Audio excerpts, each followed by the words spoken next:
I've been wondering what to do next, and I've been struggling, and then I've been speaking to Mel. She's the creator of this beauty, the Romanov cube, or square, whatever, and ooh, fly on me. And she said she doesn't want to do tutorials, and I thought, So with kind permission from Mel, we're gonna do the Romanov square.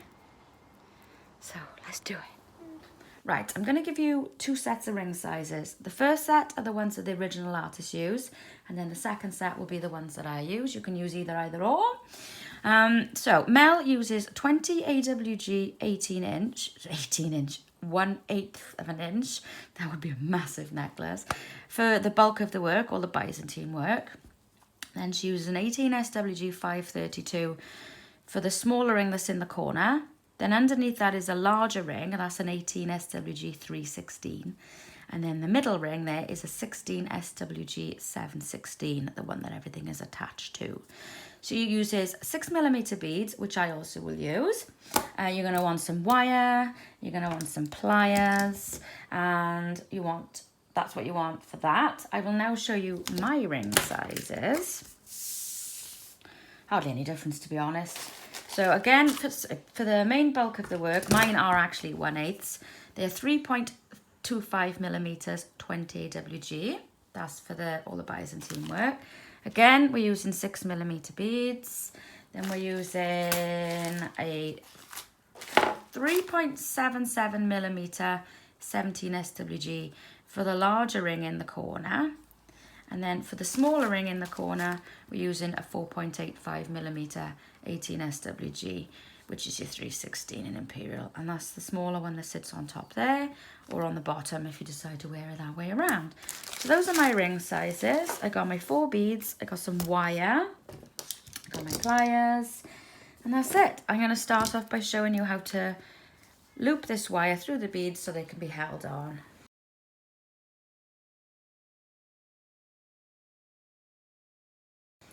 Right, so I've already made 3. I'm going to make one on camera to show you how to do it. So all I do is I take my wire and some round pliers, grab the wire, twist it until it meets there, grab hold of it and straighten that bit like that. There you go. And then you're going to want to cut him off.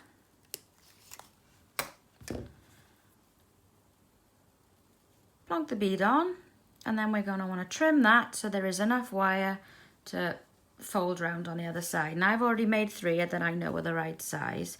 Do one for trial and error, so you can, this is the one I did first, so you can see that wire's a bit crap. I made sure it was the right size, then I opened it up again and made 3 neat ones, and this 4th one is to show you.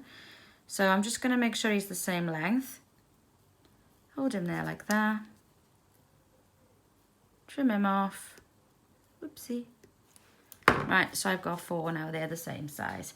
Then all I do is I take one of these, thread my bead on, then grab the other side and twist it to close it on there. And you can neaten him up a bit so that the 2 loops are exactly the level with each other on each side. And there you go, 1. And just do that now for the rest. I shall do it off cam to speed it up. So there we go, I've done my 4. Now I'm going to want my main ring to start off. Now there are going to be a couple of ways, I'm sure, that you could build this. You could do all the Byzantine sections to start, just those pieces there. Then put your beads in. I'm just going to do a corner. I'm going to do Byzantine, fit the bead, do those Byzantines and close, right? Because then you can probably go off and do it. You won't need me. You just do that 4 times and join them. That's the way I'm going to do it. But you could do it any way you wanted to be honest. Have fun. So I'm just closing up my centre ring a minute. There he is. I'm just going to go and see what the dog is moaning about. Rightio. So, Byzantine bits we're doing with our 20 WG 3.25mm. These are small and cute and fiddly. So to do the first piece, we're going to want to put, oh, you're going to have to open them a little bit wider than that, Catherine.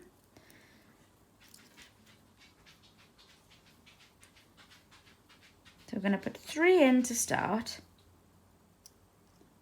1.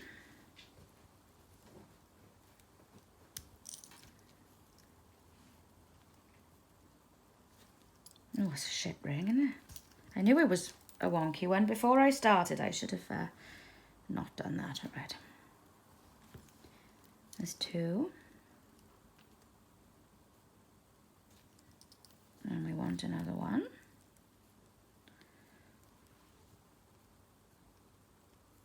So I'm just checking to make sure that my glasses aren't in the way of the thingy.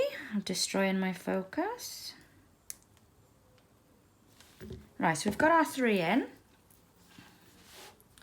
Let's put this camera down a bit. Okay. So now,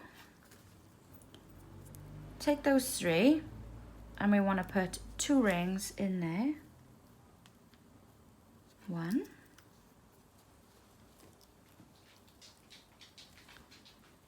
I'm not going to stop this every time the dog barks because otherwise we'll be here all day. So you'll just have to excuse Pip. She's being an arsehole today.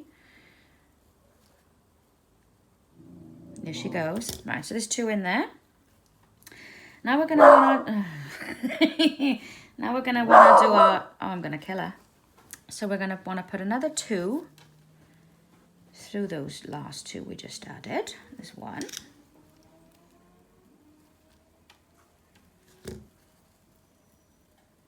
And there's 2. Right, now open up 2 rings ready for the grabbing bit. 1.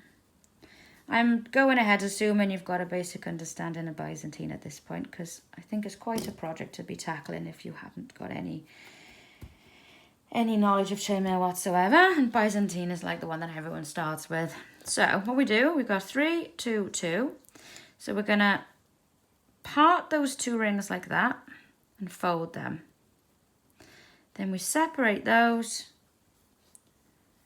and we grab the 2 rings that are popping through there.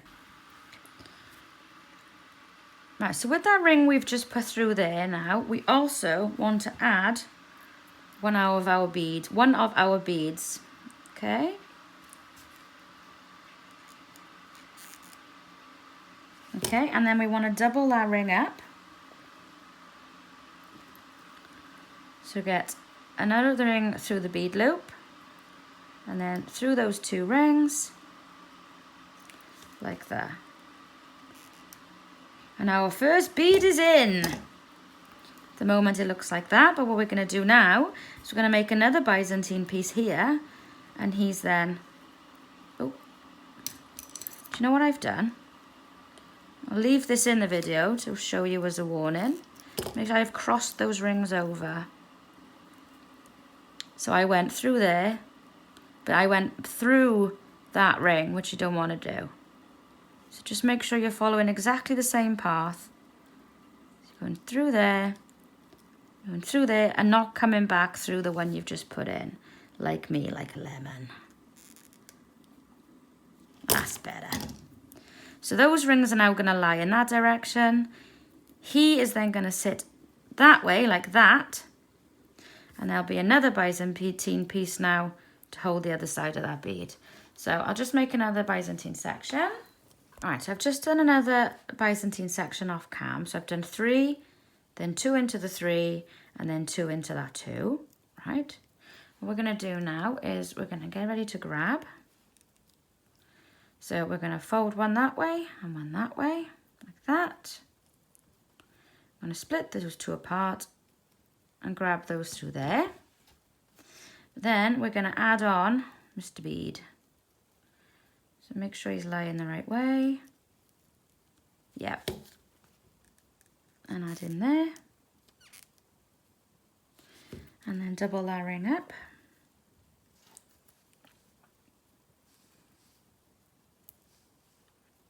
Just follow the path of the one you've just put in. like that.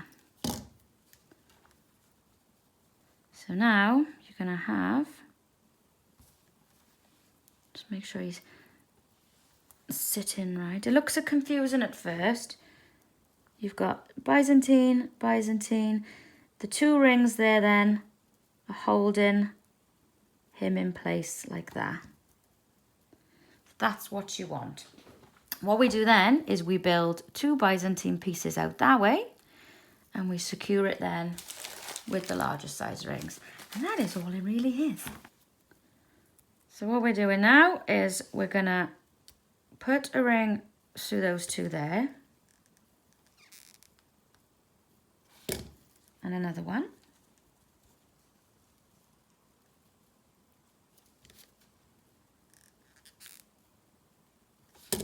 Like that. And then we're going to put another two through those. There's one.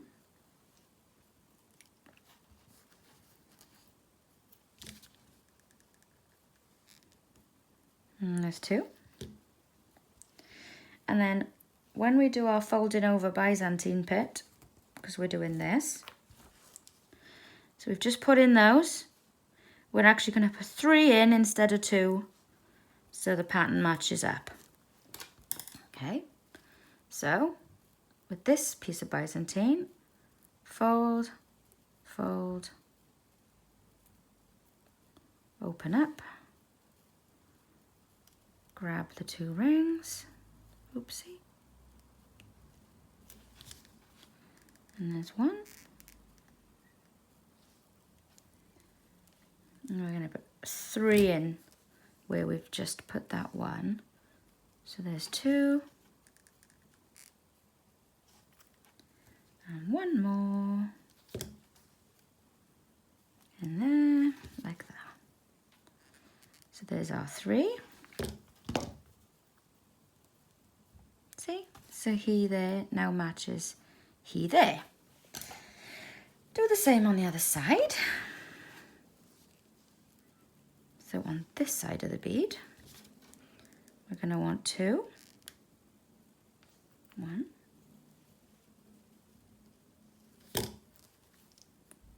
2. And then 2 into them.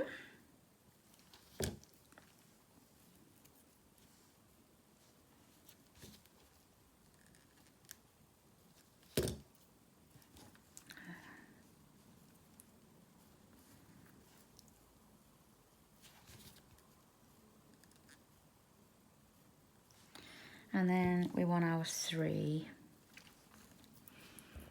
So doing the Byzantine flip.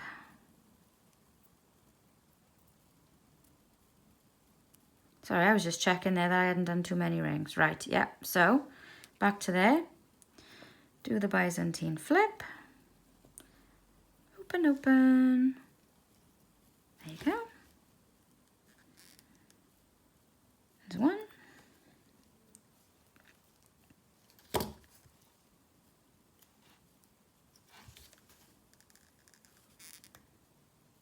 There's 2. And 1 more. Then when we place the next rings in, which are the large rings for the corners, we've done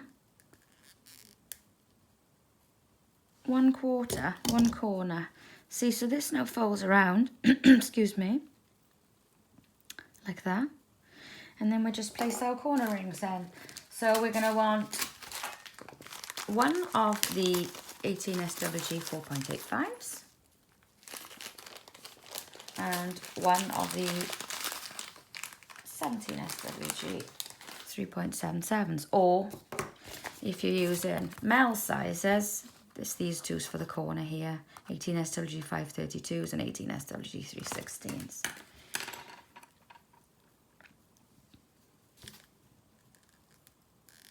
So take your piece, fold them around, and put the ring, one of those rings. Oh, I've missed one. There.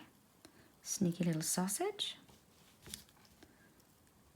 And what we've just created there is called a Romanov, which is why Mel's undoubtedly called it a Romanov square or cube. So now I'm putting the 17 SWG in there to tighten them all up a bit. You can experiment, you can put whatever you want in there really. You could use thicker ones to tighten it up more. But essentially you've created a Romanov there. And that's one of, so when you put that together, look, see? That's that bit there. So you 4 more and join them together. And you join them together. See that there, that corner? That's that. So you just join them by putting 2 of the small rings to join the piece up. So I'll do another 4 now and then I'll show you how to join it up. Right, so I've just repeated what I've done off cam to speed things up. And as you can see, when you push them together, if you imagine having 4, that will become your square. So just need to join the first 2 together. Take one of the small rings. And see that 2 there in the corner of that Romanov? You're going to join them to the same place on the other side there. So put that through there. And put that through there. Like that. And then repeat. We want 2 in each of that same position going around. So put in there, there's our second one. And that is it. If you've got that far, you can do this. That's done. So all you need to do now is create another 2 Romanovs and join them all in that position around. At which point you will have this beauty. You can see 1, 2, 3, 4, and then just joined in that position there with the 2 rings. And you can wear it with the small ring facing on top or the large ring on top, or you can put different rings in there. You could put colours, you could do whatever you want. To make it into a necklace, I've just added 2 large rings to one corner and then my chain. Chain. Get in there, you naughty little chain. There you go. And that's it. Absolutely beautiful. So thank you, big thanks to Mel Pershall for allowing me to tutorial this, because I think it's fab and loads of people are going to want to do this. So there you go. I hope you enjoy.